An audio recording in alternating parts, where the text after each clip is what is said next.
ஏன் மதமாற்றம் நடக்கிறது? ஏனென்று சொன்னால் நம்முடைய சமூகத்திலிருந்து நம்முடைய இந்து தர்மத்தை பற்றிய உரையாடல் நீக்கப்பட்டு விட்டது. முன்னாடி காதுல பூ வச்சவன கேனையன்னு சொன்னான். காதுல பூ வைக்கிறதுன்றது நம்முடைய தமிழ் சமூகத்தில் ஒவ்வொரு முறை பூஜையின் போதும் நமக்கு இருந்த பழக்கம். அதுக்கப்புறம் காது குத்துறது நம்மளே சொல்ல வச்சான். எனக்கெல்லாம் காது சின்ன வயசுலேயே குத்திட்டாங்க. காது குத்துவது இந்து சமூகத்தில் இருக்கிற ஒரு பழக்கம். அதுக்கப்புறம் பட்டை நாமம் போட்டுட்டு போயிட்டான். அதுக்கப்புறம் இப்ப விபூதி அடிச்சுட்டா. எனக்கே விபூதி அடிக்க பாக்குறியா? இதுல என்னன்னு பாத்தீங்கன்னா இதை நம்மளே சொல்ல வைக்கிறான் சார்.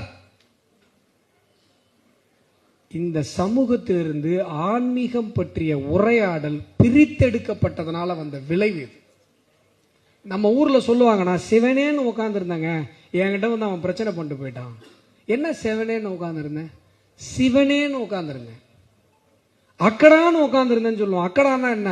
நேபாள், நீங்க நார்த் இந்தியா, காஷ்மீர்லாம் அங்க பாத்தீங்கன்னா அக்கடான்னு சொல்லுவாங்க. அதாவது ஒரு சித்தர் பரம்பரை சொல்றோம்ல, ஒரு ஞான பரம்பரை, ஒரு நாத பரம்பரை, ஒரு சித்த பரம்பரை, இந்த school of thought of spiritual science, அதான் அக்கடா. நம்மால் எவனும் சும்மாவே உட்கார்ந்து இல்ல, அக்கடான்னு தான் உட்கார்ந்துருக்கான். யாரும் சும்மாவே உட்கார்ந்து இல்ல, சிவனேன்னு தான் உட்கார்ந்துருக்கான்.